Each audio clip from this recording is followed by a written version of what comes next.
হুতিদের অত্যাচারে ইউরোপের নেতারা ইসরায়েলকে ছাড়তে বাধ্য হচ্ছে, কারণ হুতিদের দমন করার জন্য এই মুহূর্তে ইউরোপের হাতে কোনো প্রযুক্তি মিত্র নেই।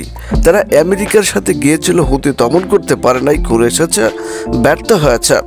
দিনের পরিবর্তন হয়ে গেছে। মধ্যপ্রাচ্যে কোনো মুসলিম দেশ আর পশ্চিমাদের যুদ্ধ করার জন্য জায়গা দিতে চাচ্ছে না, কারণ জায়গা দিলেই মহাবিপদ।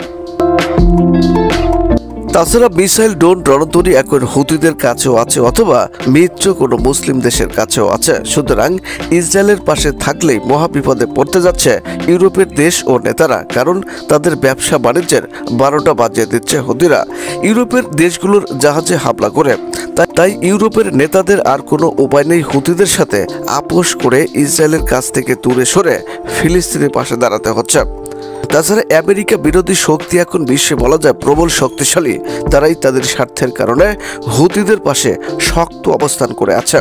তাই আমেরিকা, ইউরোপ চাইলেও ব্যাপক হামলা করে সাহস পাচ্ছে না।